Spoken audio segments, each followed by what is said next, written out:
governments of today are not going to recognize the grand jury that was established in the Magna Carta. And that's just because King John had his sword pointed at his throat whenever he signed it. So he obviously signed it under duress. And a lot of people kind of use that argument.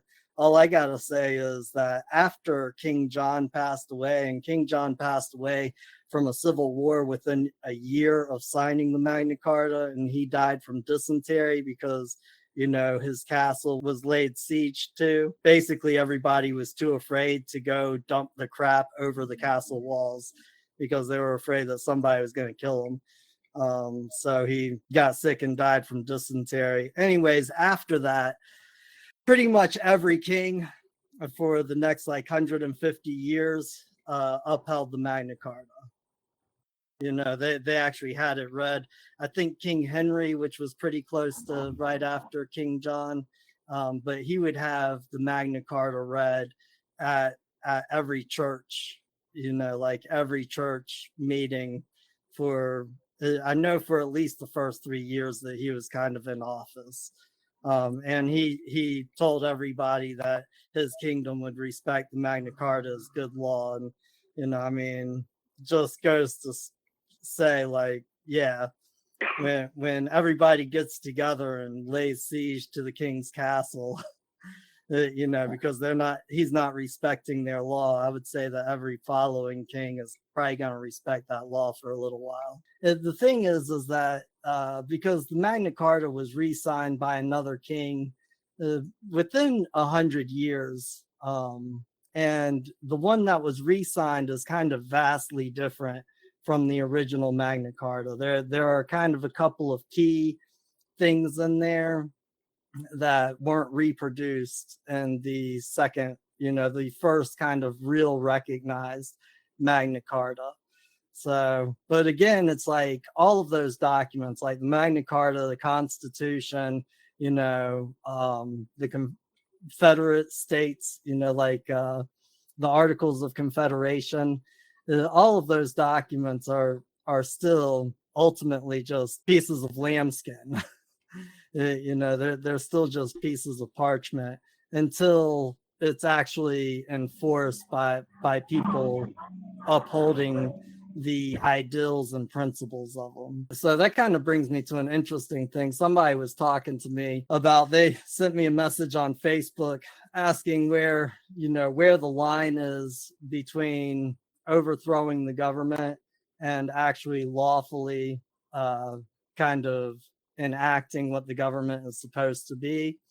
And really the line is that when you're lawfully enacting what the government is supposed to be, you got a bunch of people down at the courthouse, more or less, they're not going to leave until they start getting law back. And that's why, in most states, and I don't know if this is in every state, but it really wouldn't surprise me. But in most states, and almost every state that I've actually looked for this in, it was there. But you can take guns down to the courthouse. You just can't take them inside without, actually having to use them for self-defense. Like a bunch of people, the Oath Keepers, could go down to courthouses in various states, and they could have guns as long as they're open and everybody can see them right outside of the courthouse, but they can't take them in. And the reason why most states have a statute upholding those principles is because that's how you lawfully keep a good government, because a good government is going to uphold the principles of law, of natural law. And the only way throughout history that people have really found and secured their rights to that principle of upholding law is by making sure that they could have some type of enforcement force down at the courthouse or down at the sheriff's station. So if the government didn't feel like doing their job, they had some way of enforcing it, or at least some way of protecting themselves from the government actually intruding on their property rights and their right to possession. Which should be exercised more now. So why do you think it's not exercised more? We've been bred into compliance. I would actually argue one of the main reasons why it's not upheld more is because people have been sold about this idea that we're living in a democracy instead of a republic. And that the majority rules, and you have to have a majority to be able to affect any type of change. Yeah, well, I mean, it just puts general society in a completely different mind state, than the idea of like, because a republic, the whole idea of a republic is that individual rights matter above anything else. The idea of a democracy is that it's all about the good of the society. It's all about the good of the whole.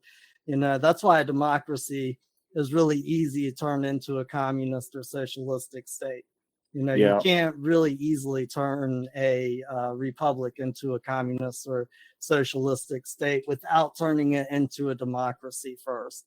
And this is exactly why every democracy throughout history has always failed. Democracies, it's kind of like they call Afghanistan the grave of empires, and they call democracy the graves of republics. Like a democracy is where every republic has always gone to die. A democracy is where every republic has gone to die? Yep. It happened to the Greeks, it happened to the Romans, and you can see it happening right before your eyes here in the United States. So, and in fact, like if you can go and look at literature from World War I. So in World War I, all of the soldiers were handed out pamphlets from the military talking about what a republic was, and why a republic was so much better than a democracy, and how vital it was to keep our Republican form of government. And then if you go and look at the literature from World War II, by then the propaganda had shifted to, we have to spread democracy throughout the world. And of course, that's what we say, like when we invade Iraq, Afghanistan, when we invade all of these countries, that aren't really that bad of countries. They just live under some form of dictatorship, like we don't. But but whenever we invade them, it's always like, oh, we got to take them democracy and liberate them. Well, go ask the Iraqi people how liberating democracy has been for them. And I bet you're going to get a lot of people who get really upset with just the idea that you're saying, a democracy actually liberated them, because for the most part, most people in Iraq are way less free under a democracy than they were under Saddam.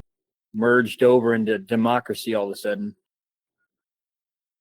Well, I mean, you're always spreading diplomacy. It's just, what kind of diplomacy are you spreading? I mean, when we dropped a nuclear bomb on Hiroshima, we were spreading diplomacy. I mean, most people think about diplomatic as kind of being peaceful, but that doesn't necessarily mean it is. Diplomacy is not always peaceful. I mean, if you look at diplomacy, it's like, the white man who came over and started trading their, smallpox infested blankets with the Indians. Right. They were performing diplomacy. It didn't work out so well for the Indians. Webster says that it's the custom, rules, and privileges of ambassadors, envoys, and other representatives of princes and states at foreign courts, or forms of negotiation, the agency or management of ministers at a foreign court, a diplomatic body, the whole body of ministers at a foreign court. I wouldn't too much disagree with that. So, I mean, basically your diplomacy is, your representatives in a foreign court, like your retinue in someone else's court.